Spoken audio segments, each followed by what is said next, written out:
This is Ashley Newby, and you're listening to the Black Studies Podcast, a Mellon Grant sponsored series of conversations examining the history of the field. Our conversations engage with a wide range of activists and scholars, senior figures in the field, late doctoral students, cultural workers, political organizers, and everyone in between in order to explore the cultural and political meaning of Black studies as an area of inquiry and its critical methods. Hello, everyone, and welcome to another episode of the Black Studies Podcast. I'm Ashley Newby, and today we're going to be talking with Shingi Mavima, an assistant professor of history at the University of Toledo.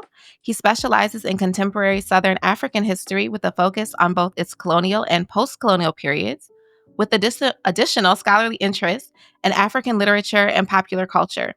His peer-reviewed publications have focused on a wide range of subjects, from Afro-based traditions in battle rap to ethnic conflict in post-colonial Zimbabwe. He is also the co-founder and executive director of Clubhouse International, a nonprofit organization dedicated to working with Zimbabwean primary school students in community building projects. Away from academia and philanthropy, Shingi Mavima has published 2 novels, Pashina and The Leak, as well as 2 poetry anthologies, Homeward Bound and Mirage of Days Old. He has also released music and audio recordings of his poetry, all available on the major streaming platforms. Dr. Mavima is a graduate of the African American and African Studies program at Michigan State University. Great. Hey! Hey, how's it, Dr. Newby? Thank you so much for having me here. Thank you so much for being here. It's great not just to catch up, but to hear more about what you've been doing lately and to have a conversation about our field. Absolutely. I don't know that we've actually ever done that. I was thinking about that even as I was preparing for this, just to say what threads we can pick up on. I was like, no, I don't think we've ever actually. I mean, we've had several moments in which we bonded, but I don't think we've ever really spoken about the discipline and just the work, right? So yeah, this is great. Yeah. So, how did you get into Black studies as a field? See, and this is the one question that you would think is almost a rudimentary question, right? But for me, it's the one that I actually had to think about because I couldn't quite remember the broken road that led me here initially. I mean, I remember applying and everything, but my bachelor's degree and master's were in international relations, international affairs. And I always knew that at some point I'm gonna want to hone in on Africa in general, maybe Southern Africa in particular, maybe Zimbabwe to be very, very specific.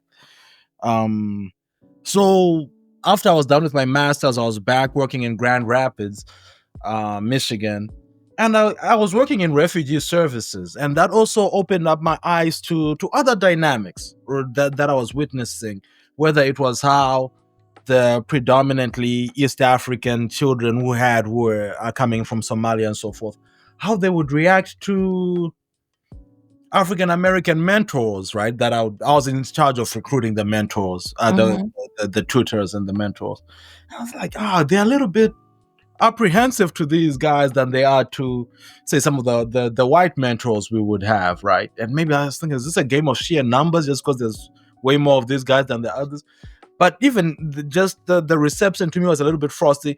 But what I also noticed is, like, once we got in, those were the relationships that stayed even beyond the program, all these things are playing in my head, like, what is the source of these things, right? So these are things that I'm thinking about. And at some point I just really wanted to educate myself more on just the global Black population, and one of the things that I actually harken back, in fact, I was writing, there's a chapter I'm submitting.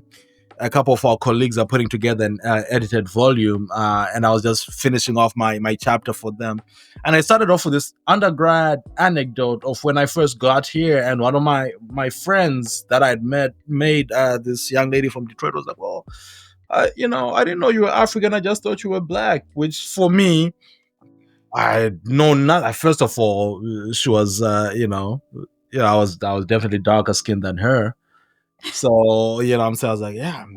But anyway, also like being black is so definitive of the Yeah. post-colonial story of Zimbabwe that it's all over the place. The black stripe on our flag is for the black people. You know what I'm saying? So like my blackness was, I'm jumping back and forth to say that even though that was now half a decade in the past at this point, it's still something that was still sticking with me. Like, what does blackness mean in these different spaces? Where what black is she that she feels I am not? You know what I mean? Mhm. And you know, and so I was very intrigued by those nuances, and I decided to advance. Just shoot my shot and see where I could learn more about these things. So at this point, I really don't even know what black studies as a discipline is. You know what I'm saying? I mean, I can piece it together, but I'm saying I don't know. I haven't put it together yet. Mhm. So even I started looking around schools that were close to me, and I looked at Michigan State, and the program is called the African American and African Studies program at the time, now a department. And for me, just that operates as a unit, Mhm. was almost lost on me in the same way that you might get a department of history and anthropology or something like that. You might get things like that, right? Where you kind of like, okay, College of Arts and Sciences, like, yeah, they are housing the same thing, but they're sort of doing their own thing. Mhm. So the concept of black studies, again, is still lost on me at this point. I'm figuring there's people who go there and they study African American stuff, and other people study African stuff. That's what I'm thinking is how this works. So I'm like, I'll just apply here. I put in a strong, decent application. Now, full disclosure, I've already taken some classes and I actually minored in black studies, but it's minoring on some, like, I've already taken half these classes. Let me take two more and get a Mhm. minor out of it in undergrad. But when I applied, I'll tell you, this is almost a little fortuitous, borderline funny little thing that served as confirmation that this was when I looked up the requirements to MSU, and I got to the language section, and Shona, which is my native language, was one of the 9 languages that I never see Shona on any list anywhere. And and that was, to me, just serves like, all right, you gotta apply to this place. I applied to it, I got in, and I never heard about Shona again. Like, its only purpose for being on that website was to tell me that I was moving in the right direction. Because the moment I got this, like, yeah, what about shows? Like, oh yeah, no, we haven't had that in a couple of years. We really should update our website. I'm like, all right, well.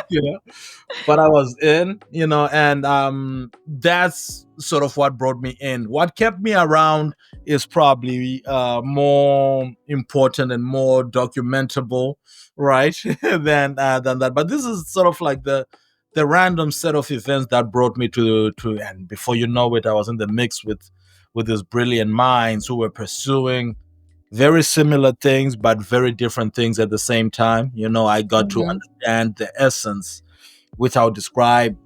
Black studies, on one hand, it's of course interdisciplinary and all encompassing, just interdisciplinary, right, as far as disciplines go. But in terms of space and time, you might get somebody who's really studying the black population in I don't know, in Fiji or Australia, or doing the same thing in Guatemala or in Zimbabwe and Ireland.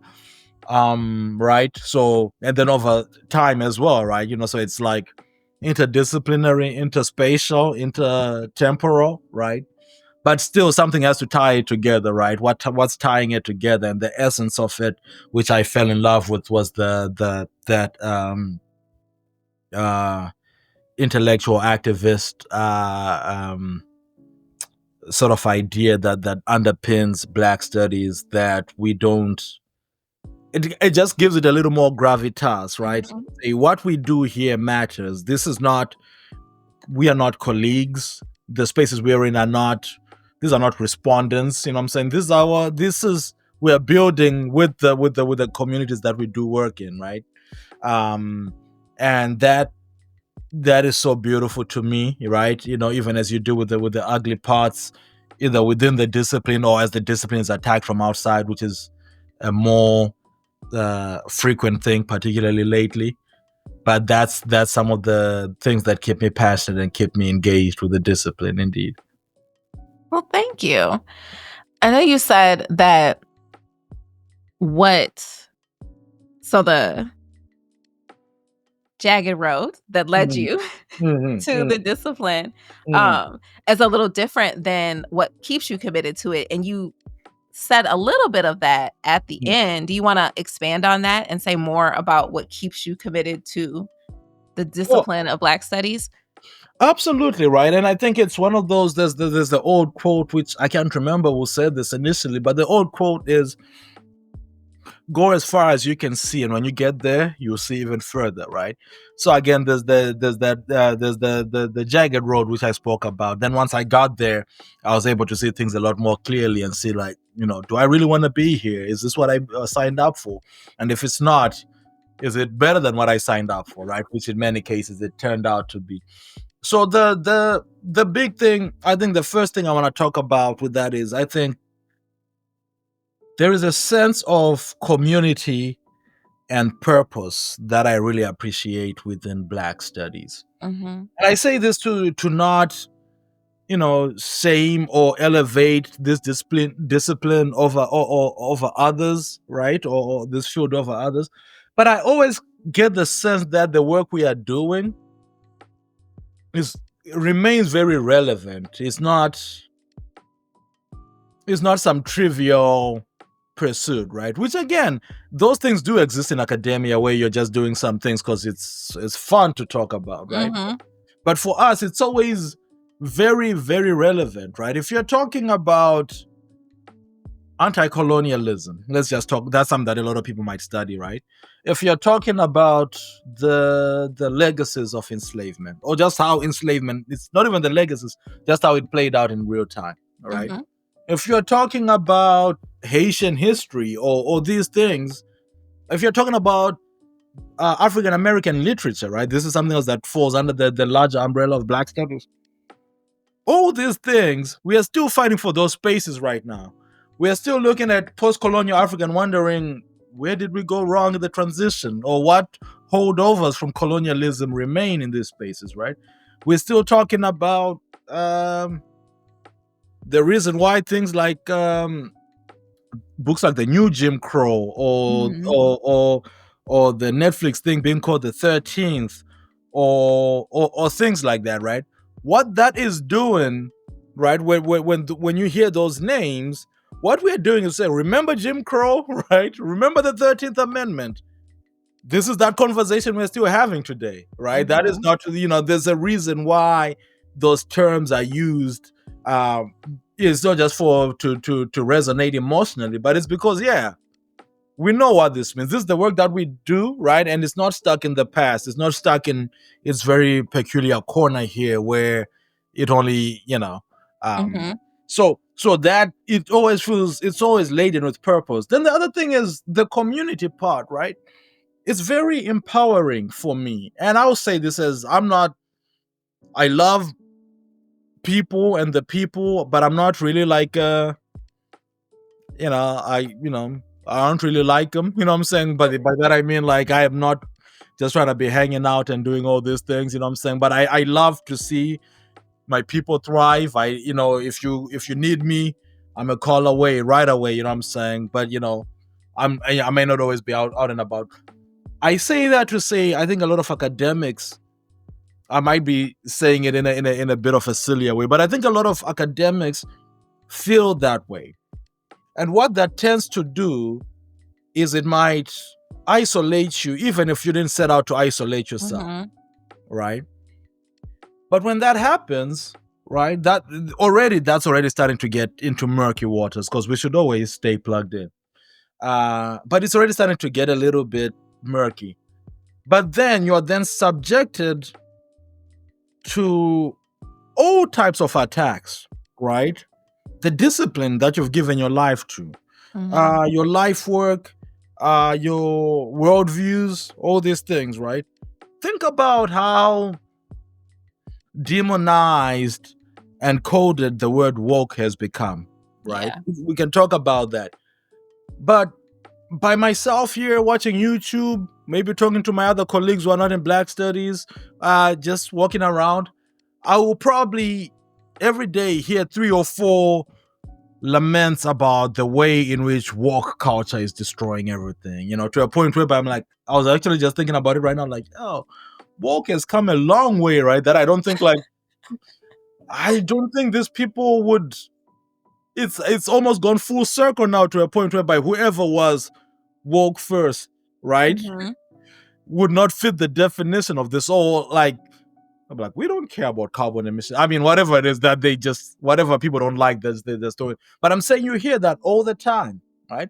And when you are not plugged in, it's so easy to get defeated, right? Mhm. So we get into these spaces, we either go to a conference or we just break bread or we have these conversations. And it gives me so much perspective each time that, first of all, if it's a fight, this fight is worth fighting, right? This work is worth Mhm. doing, right? If not for myself, it's for this community here and the people who are coming in after us and the people who came in before us who sort of prepared this table for us. It's also just strengthening. It's am I crazy? You start to think like, what? Yeah. Oh, then you hear, I'm like, all right, yeah, no, Ashley feels the same way, always observe the same thing. I'm like, okay, cool. So it's a thing, right? Mhm. Then we build, we find comfort in each other. We find encouragement in these communities, and we build from there. So I think outside of the actual material itself, which I greatly enjoy, sometimes not as much as others because it's academic work, but the community and the sense of purpose, those never let me down. Indeed. Thank you. So Mm. I actually think that's a good place to maybe bring in or kind of talk about your artistic practices alongside the Mm. academic or Mm. more like traditional academic practices. So, what do you see as the interplay between those? So that's man, that's a very good question, because it doesn't necessarily lend itself intuitively, at least if you're looking at academia through a more traditional lens. But Black studies exist in this sort of pseudo postmodernist place, right, where we are bucking trends and sort of even that push for being community centric that I'm talking about is something that other disciplines don't necessarily do. But using different art forms and different ways of expression as spaces of study, right, is already a Mhm. big thing that we embrace as Black studies. In fact, it's something that was marginalized pre-Black studies, and it's something that Black studies is created to almost rectify, right? Mhm. That when we say, when old timey historians say Africa has no history, because we don't see this stuff written down. I'm like, yeah, but listen to this guy singing. He's telling you the Mhm. story going back with dates and seasons and going back to 1890, whatever, these things that exist. So already Black studies fosters that. So these are the artistic expressions are already things that I going back to my childhood, I was already interested in the writing and the music and the poetry. I really honed it in as a young adult. But in speaking about Black studies, it's almost interesting that for the time that I was in graduate school, just immediately before that, well, I kept writing, but that kind of dovetails with academic work. But the music and the stuff I stopped doing all that, right? Because one, the time didn't allow for it, but also I was also stuck in a more traditional place when it comes to how I was approaching scholarship, which is to say, and the metaphor I always use is, where are they going to build your statue? That's the question I always ask. And with that, I was asking that, like, a lot of times your statue gets built in the discipline you spend all your time in, or the pursuit you spend all your time in, or the space that you spend a lot of your time in. This guy is a Dangamvura legend, so put his statue in Dangamvura. This guy is a baseball legend, so put his Mhm. the baseball Hall of Fame or something like that, right? So I was also asking like, I was caught up in this idea that investing or spending time doing this other thing takes away from, it's Michael Jordan spending more seasons playing baseball, Yeah. which might compromise his GOAT status now, right? You know what I'm saying? If that had continued. Uh, why am I drawing that metaphor? So I put the music on the back burner for that. Because I don't know if people will take me seriously as a scholar if I'm just like, if they just know that this guy also raps, you know what I mean? Because like that already has a stigma, even if your rap is very intelligent and very speaks to certain themes, right? But people already kind of, there's a stigma with artists in general, but then with rap, it's got Mhm. the added racial and cultural dimensions to it that people like to frown on, even though they celebrate it privately. Um, so I put that on the back burner for a long time. It wasn't until COVID, actually, which was the year after I graduated, during lockdown, that I was like, oh, let me get back to, or the poetry I kept writing and doing things, but the music, I was like, let me just do this to while away time, see if I can connect with people that way. I was able to do different collaborations, but again, it was in pursuit of the community that was, again, back to this thing, right? So, Mhm. indeed, so ultimately, even though I kind of stopped doing it while I was, or stopped doing it prolifically while I was in graduate school, in retrospect, um, it's not a regret per se, but I think I can safely say those things go together Mhm. very well. My themes are very much within the themes in my music and in my books. Uh, uh, are very much the same as you would find in my scholarship, right? It's the same thing that I'm dueling with, whether if I'm being a little sillier and and talking about even the way I brag, what I'm saying. It's kind of like there's a part in a song I have with a mutual friend of ours, Dr. Walton Kalanji, where I say, before my grandma passed, she told me, Shingi, put us on the map. Show him that the hood and the books could always overlap. Knowledge is key. You can't place nothing over that. And I'm a smart cat. I got a bunch of degrees to roger that. So that's sort of like my braggadocio, right? Like, let's Mhm. make bragging about the number of degrees you have kind of cool to do. You know what I Uh-huh. mean? But again, that's when I'm being a little more playful. But a lot of times I'm dealing with these sort of socio-political or just factors to do with the community. Issues to do with the community, whether it's larger picture things like police brutality and so forth. But that's more when I'm working with Walton. But me personally, I talk a lot about just family level sort of conflict or small community level things, how we can get past that, and mental health, Mhm. these things. So I'm talking about all these things because I think the work that I do as a scholar is not different from this work. I mean, the expression or the platform or the template is different, but my goals for the community, or even when I'm doing the nonprofit, you spoke about Clubhouse earlier, it's about sending these kids to school and teaching them to be well-rounded citizens and crediting them for being good citizens as opposed to Mhm. just being book smart or being good on the soccer field. These are all the virtues that I hold. These are virtues that have also been strengthened by way of understanding the Black Studies ethos, right? In fact, the thing I was going to reference earlier was a book by Dr. Siri McDougall, in which he lays down the is it 11 dimensions of our Afrocentric, Mhm. and he's talking about verve and orality and all these things. And I'm like, yeah, I feel so seen just seeing this breakdown of this. Because like, yeah, so rhythm counts for something in academia, right? Yeah. Or it's not just play that we do on the side. This is all part of the same essence. So yeah, and sort of maybe to and I know I'm jumping around a lot, but so it goes when I get animated about these things. But I think the point I was making just before we started recording was that I was recently on a radio station, Diamond FM, which is the Eastern Highlands or the Manicaland radio station in Zimbabwe, where I grew up, where I claim Dangamvura. And I was talking to them after the release of one of my songs, or the most recent book, and the DJ,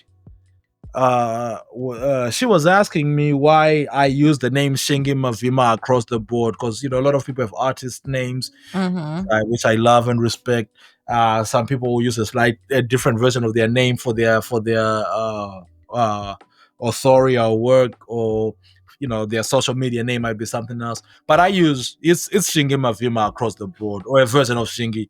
Shingi Rirai, my full name, full middle name. And the reason for that is as I was saying earlier, is because I don't feel these things I'm doing are different from each other, are different pursuits. They are different ways of expressing the same larger pursuit, right? Mm-hmm. The betterment of my community. So when I'm doing this nonprofit, and we're sending these kids to school, that's not different from, those are the same kids that Shingi was in Pashena. So when I'm telling the story of Pashena, I'm telling their story, my story, which has become theirs. When I'm talking about the issues of the same things that the music that's being made today is protesting. We talk about a genre called Zim dancehall in Zimbabwe, which I've been very fascinated by and I've been writing a lot about. That those kids who sing that who sing that and record that music are these kids I'm talking that we're sending to school here. Mm-hmm. And when the older generation is berating them for how crude and the music has become, I'm like, yeah, but they are reacting to something that's broken, or they are reacting to something that's happening. It's the same Mm-hmm. thing we talk about with hip hop here, right? That, like, sure, if you take hip hop in a vacuum, but yeah, so these stories have to be told, or these negotiations have to be done somewhere, right? Mm-hmm. And this is a platform that they have access to, right? And so forth. So it's the same thing. Like, yeah, if we get to the bottom of this failed economy, if we get to the bottom of the fact that the same generation that promised us that if you go to school you're gonna be fine. Mm-hmm. Now in Zimbabwe, there's this tradition where people might gather in their graduation gear and play soccer in the streets as a way to say, look, we graduated, but we got nothing to do, right? Because there are no jobs here. Mm-hmm. So they do that as a form of protest. These are all the things that I'm observing and sort of studying, right? But also the things that I write about when I'm writing that influence my fiction, the things that influence my music, my poetry. So all that to say, like, I yeah, that's the reason I use the same name, is because all this falls within the larger umbrella of the same ethos that I learned to embrace by way of studying in the Black Studies field. Indeed. That's so important to point out and to acknowledge. I know a lot of the conversations that we've had on the podcast have come back to, Black studies being about the questions.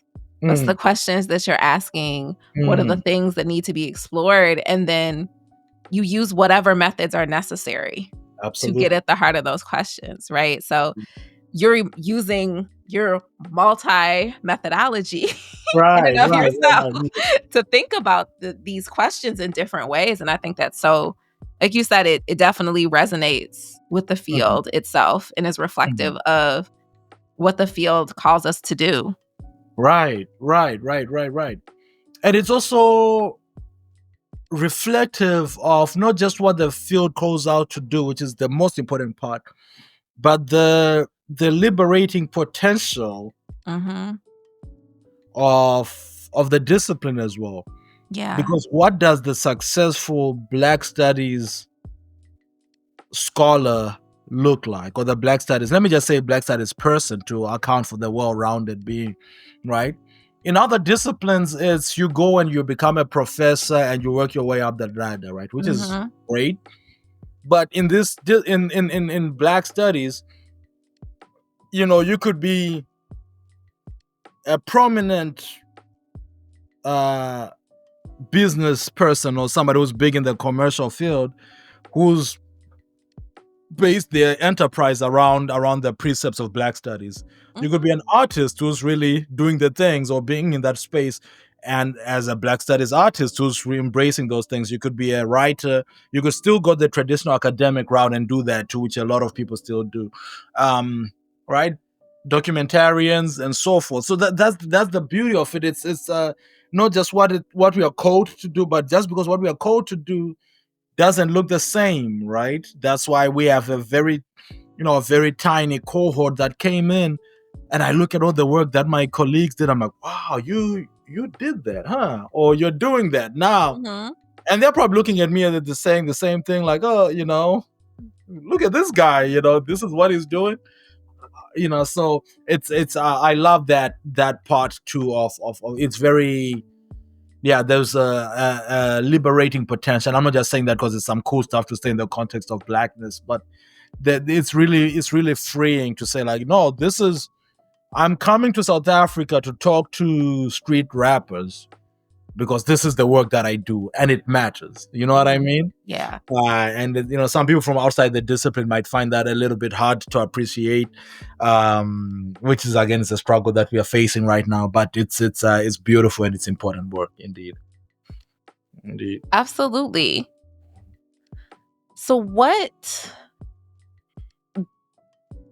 building on that, right? So we've got topics and the questions, and then the various methods and pathways to get to those things and to explore those and to acknowledge all of the different forms and genres and modes of knowledge and research and information and intelligence. How do you see that, or Black studies itself? How do you see that playing out in your classrooms? So that's I love that question, because one of the things that I also really love about Black studies as a discipline, again with the liberatory angle I was looking at, is it so informs your way of thinking. If you do it right and you pay attention and you're in the spaces, it so informs your way of doing things that it allows you to account for those dynamics in places that are not necessarily Black studies places. What do I mean by that? So if you to quote Marlo Stanfield of The Wire, if you want it to be one way, which is the way that hegemony operates, right? There is no, and if you have the power to insist on things being one way, right, which is the way hegemony works, there's very little reason for you to explore how else things can be done, because they're done your way, and that for a long time that's the way in which the Eurocentric worldview has operated, right? Yeah. So when we push back against that as Black studies scholars, which again dovetails into ethnic studies, then you have other groups as well that have special interest section, that studies departments and programs that have grown out of that as well. We are always wary. Again, if you're doing it right, you're always wary that there could be other ways of looking at these things, because you've fought against the hegemonic, right? So why am I saying that? Well, so when I'm teaching a world history class, right, 20th century world history class to freshmen, sure, the parts in which I talk about Africa and the Black community, of course, I'm gonna approach. But even when I'm talking about other things, I'm very conscious to say, like, wait, but how may the Russians be looking at this, right? Do you know that if you ask who won the Second World War, for them the conversation starts with Stalin, right? You know what I mean? The same way that it starts with our troops here, you know what I mean? So that's what I'm saying. Like, that allows you. It's not necessarily a Black studies thing, but Black studies taught me that, wait, allow for the multiple vantage points, because you know what? You yourself, your worldview has been considered peripheral for all of academic history, and then Black studies comes along and says, like, no, we're centering this now. So that helps me a lot as a teacher to just say, like, how might you be seeing things different from this, right? So across political orientations, across national orientations, that helps a lot. And with the class, talk about tying these things together too with the classes. Right now I'm teaching in Africa from 1800 class, and I teach race and imperial, and these are the classes too. And the presentation that I opened the class with, and I think you can appreciate this, is a presentation that I built together with I don't know if you even remember this, together with a colleague of ours, Michael Wilson, back when we were graduate coordinators for the My Brother's Keeper program. So I initially built it to train our mentors on sort of what the African-centered approach is. And I've continued to develop it over the years, right? Just new ideas, different things. But it's the first, last week, this past week was the first week of class. We just went through the presentation. It's how we start all these classes. But think about that, right? That the fact that something I had designed for a community outreach program has become the centerpiece of my classes, right? Going back to that, how everything is one thing within Black studies. Yeah, indeed. So yeah, I see it everywhere. I see it in how even in how I interact with my colleagues who are experts in other disciplines, right? In other fields, sorry. So you might be a European historian or an Americanist or these folks. Just the questions I'm able to get to them, right, in ways that I feel like many of them don't even know where to start when it comes like how do I ask about these things, right? So it's I don't know. There's the fruit of that is Black studies keeps giving, keeps feeding me. So I can't say enough about it. Indeed.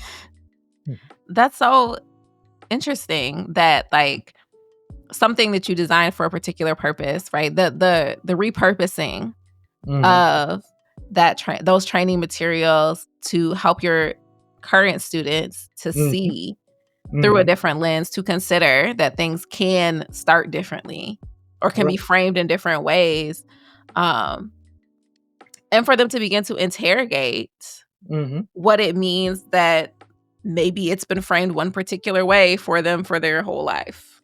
Absolutely.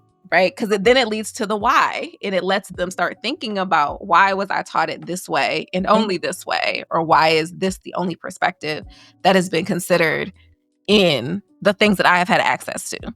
Right. Absolutely. And that presentation I'm talking about starts with exactly what you're talking about, right? With why do we need an African-centered approach at all? Bringing quotes from, say, Hegel and Thomas Jefferson and these folks and the reason I'm bringing them is because I'm not bringing them up so that we can lambast them and so forth, but I'm saying these are the people who have shaped Western civilization, who have shaped academia as we know it, right? So forget them per se. This is not to say they're not on trial here, but what I'm saying is, can you see how some toxic ideas, some backward ideas, so some ideas that may have seeped in to contemporary society? And this is what we're up against. What this marginalization of Africa and all things African descent from the academic space is not by accident, right? It is because of these things here. So when we start to interrogate those things, let's not make it seem as if Africa popped up out of nowhere and was already behind everybody else. No, there's architects to this contemporary blight and plight, right? So this is why I bring up these names. Again, I'm not doing this to shame or to have you walk away thinking like, oh, this guy was such a terrible person, whatever. Sure, if you do that it is what it is. No, absolutely. And a lot of them are, and most of them are. But I'm just saying I don't want that to be your takeaway.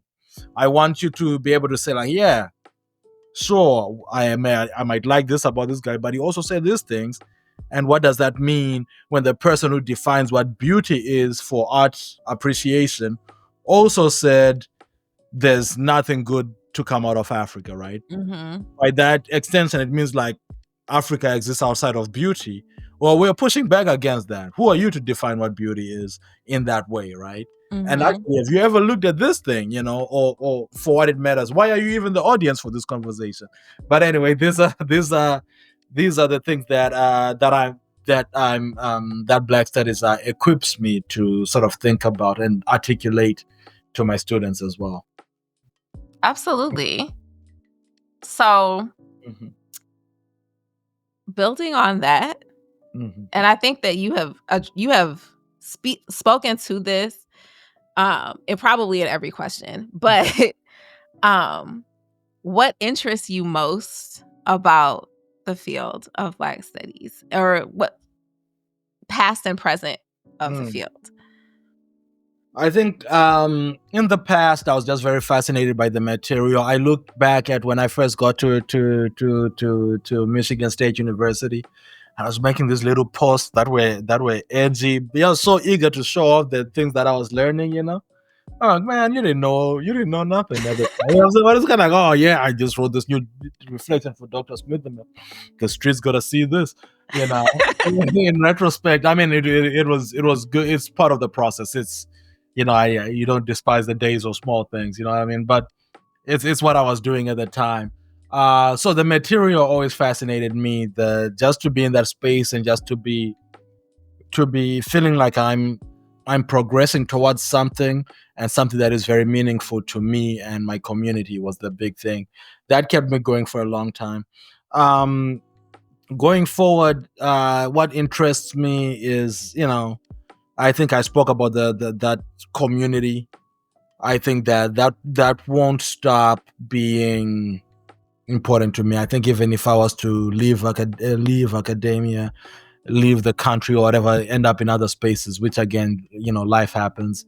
But I think I will continue to appreciate and engage within Black Studies spaces for the sake of community. I Mhm. really, really appreciate the way in which we are able to make sense of the world together.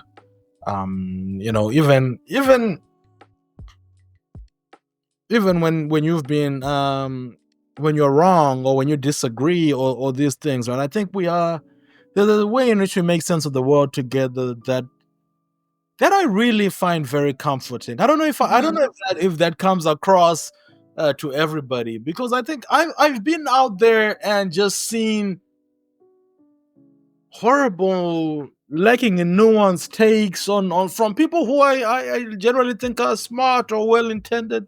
But then within the Black side of space, kind of like, all right, yeah, let's see if we can build on that, right? And we would, or if there's a take that I think this sounds off, but I can't really articulate it, or at least it doesn't really apply to our community, then I'll see, maybe I kept talking about him because he's right here, but he's also very active on social media. So Mhm. our friend Walton, you might post like one of his rants about something, like a video, Yeah. like 3 to 5 minutes. I'm like, Kalanji, who are you even talking to? But you're talking to me, because after I'm done watching it every time, I'm like, yeah, that's what I'm talking about. This is why what that situation wasn't sitting right with me. I just didn't have the words for it. You got those words for me. So that excites me so much about Black studies going forward. Um the other thing is, with this very moment in Black studies, right, to be a little more specific about things, I could be wrong about this, but its founding, right, late 60s, coming out of that civil rights era as part of that Mhm. conversation. Then it's always been under attack from different sectors, but sometimes those attacks just look like not getting funding or things like that, or just like being suffocated out, you know. But I feel like we are in this moment where the attacks, and I want to make sure that for any elders who listen to this, that I'm not being some woe is me, a younger person here, but I feel like the attacks at this point in history are very, very intentional in ways that would scare a lesser group of people than us. I think like the conversations, the book bans, the Mhm. lumping of everything into work, the DEI conversations, the things with affirmative action, all in this. Say what you want about those, but the rhetoric around these things, I don't think are too far from saying. I don't think we're too far from Black Studies should not exist being a popular platform. You know what I mean? That people can just actually articulate. I mean, a lot of people already say that, but I wouldn't be surprised if like governors and other high-ranking people in concert started to say that. Mhm. So that is very. That is you know that means that is an interesting place to be. I don't mean interesting in let's see how this goes, but it's a very, if I was a neutral, I'd be like, okay, this is fascinating to see where this discipline goes from here. But I'm not a neutral. I'm right in it, right? But it's as my man Little Wayne would say, suit up and lace your boots up. It's wartime, And I just feel like it's such an it's. I don't want to say exciting because I wish this wasn't happening, but I think it's such an integral time, and hopefully we see this through, and we'll be able to tell future Black Studies scholars that we were there at that time. We Mhm. that was our contribution to the trajectory of Black Studies. So for that reason, I'm happy to be here in this moment, so that we can be in the trenches together with my peers. You know what I mean? So indeed. Yeah. Yeah. I mean, right now is definitely a fascinating time overall, but Mhm. when you do have so many direct overt attacks on Mhm. Black studies, and increasingly so, right? Mhm. And what that means, institutionalized Black studies. But I Mhm. think what you said about the role that community plays in Black studies, and even like collectively figuring things out together, Mhm. Mhm. really speaks to the facts and reifies that, like, yeah, the institution of Black studies, or the institutionalized version of Black studies, is under attack. Mhm.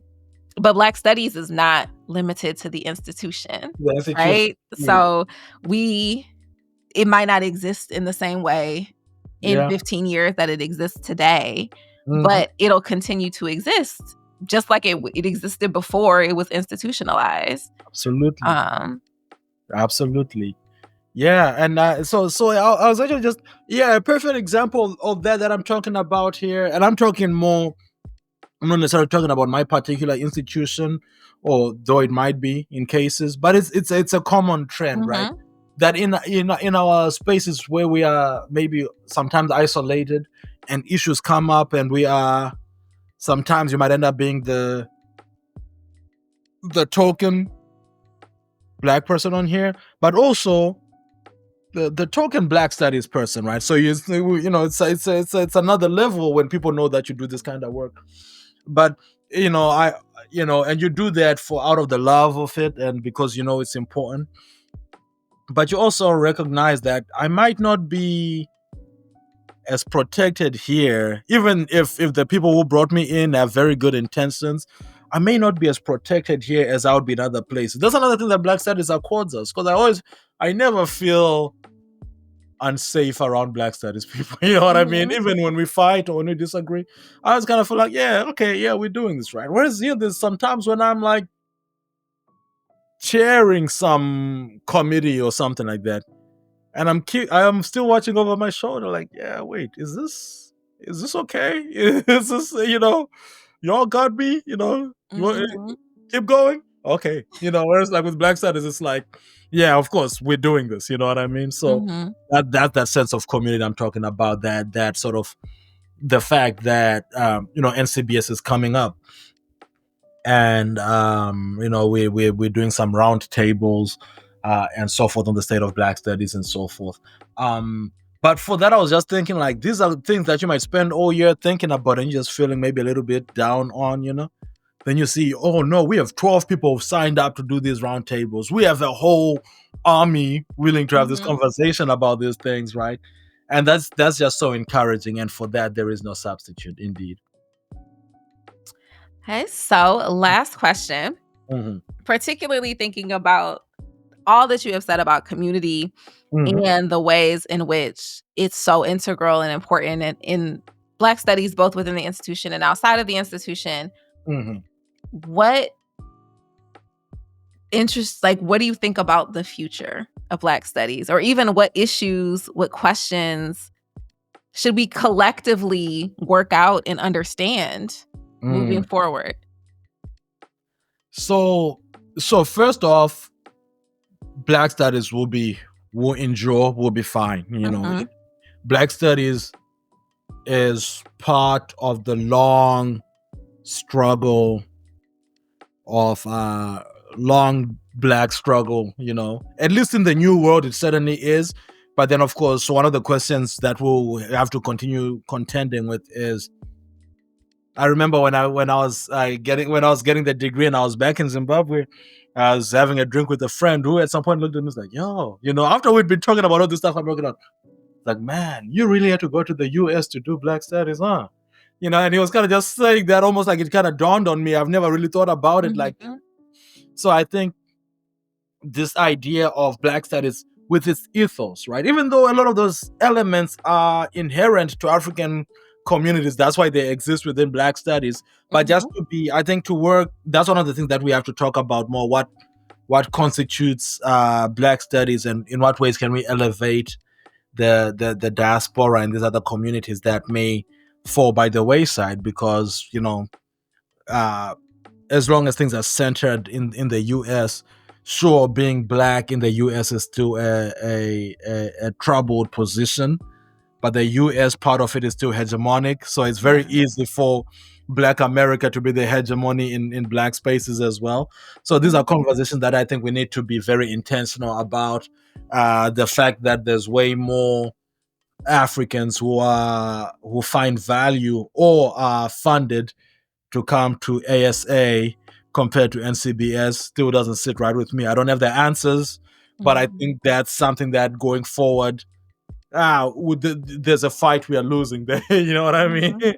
um, so, um, so yeah, the future of Black studies, but Black studies will endure. It's part. It's like I said, it's part of that trajectory, and the kids are all right, as I like to say. The next generation is up for the fight, and they will. I think Black studies as a discipline is also going through a very interesting phase right now, which is to say that the progenitors, right, who some of them I've worked closely with, Dr. Molefi Asante, for example. 2 or 3 years in a row, he chaired our panel on post Mugabe Zimbabwe, and somebody that I very intimidated by just his reputation, but I actually spoke to him and I'm like, this guy, is cool, But but the reason I bring him up is I think we are getting to that stage where that generation of leaders is is starting to step back a little bit. Mhm. Some of them are still, I mean, they're still very much in the trenches, but I'm saying there's a new wave of bona fide leadership now, and soon it will be us who are the main folks. It'll be interesting to see how those transitions happen. I'm Mhm. excited just to see some of the different concerns that they had at the time, which might be very different concerns from millennial concerns. Who is included, who is, what that looks like. It's very interesting, and I think it's boundless. And I also think too that in the same way that Black studies sort of provided a pseudo blueprint for other studies, for ethnic studies, and maybe later on we start to get the proliferation of maybe gender studies, Mhm. other things like that. I think Black studies is very well positioned to become the leader in the next innovation of these sort of disciplines Yeah. that are marginalized as well. So I'm excited to see that. I'm excited for what that will look like, and most importantly, excited and proud to possibly have a role to play in that. You know. So Well indeed. said. I think that point about Black studies being well positioned to once again show people how this can be Mhm, done mhm, is mhm, really important, particularly right now where yes, Black studies is definitely under attack, direct attack, mhm. but humanities are under attack in general, right? And Mhm, the lack of critical literacy and critical thinking and um, being able to empathize with mhm. human beings is something that is no longer being Man, I mainstreamed in universities. ex- I actually think, and I know this is not immediately tied to Black studies. I mean, it is. Just you've just made that connection for me, but it terrifies me the way in which empathy and kindness are not our go-to things anymore. They're such a Yeah. I don't get it. I can I almost understand somebody being mean as a reaction or just like this is not there, but for you to need kindness justified to you as a way of, it's so crazy to me. Like, what are we doing here, right? Where is, Yeah. you talk about the virtues of Ubuntu and things like that, that I'm just like, yeah, it really troubles me how that is, yeah, no. No, that's not okay. And I think we are, again, this is another, to the social dimension of Black studies, this is another thing that we can definitely insist on. For Mhm. sure. Mhm, mhm. So, is there anything else you'd like to add? Do you want to talk about your most recent project that dropped? Yeah, well, so please check me out on if you're more into the music and poetry. I'm on Spotify, wherever you listen to music, Apple Music, YouTube. I also have a YouTube channel, right? So there's the Shingi Mavima YouTube channel. That's where the music and stuff is. But I have another YouTube channel I call Pan African Conversations, in which I, drop some lectures on African history, some public interest stuff. I recently dropped a whole collection of the history of Africa at the soccer World Cup going back to 1930, which again is just, I just love soccer, so I did that, and I'll be interviewing a couple other folks this year. I just changed from Pan African lectures to Pan African conversations, so that I can allow for different Mhm. types of content.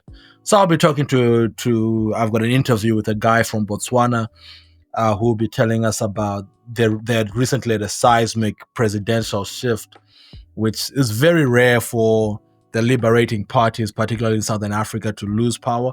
But for them to lose power where they get less than 10% of the vote is, after from a winning position, is unprecedented. So I'm going to be talking to him about that. So check out Pan African Conversations. The books, so I have two books that I really move with. Pashena is a little bit older; it's more autobiographical. The Leak is my COVID lockdown labor of love. I came out last year. I'm very proud of it. I'm proud of all these books, man. But this I'm proud of because I wrote it in a very dark time, and I was able to, um, to talk about, at the heart of it is, as this the lead character here, Kuda, is a young man in Zimbabwe. So we also set the pace with what post-colonial Harare looks like right now. And he's got a cousin who's in the US who's trying to tempt him with him moving to the US, and now he has to argue against his pride and his, I don't want to be, not for the love of Zimbabwe or anything like that, but just to be, I'm trying to be my own man. I don't want to make it seem like this guy bailed me out, but also, at what point am I cutting off my nose to spite my face? And this is sort of a very robust conversation on that.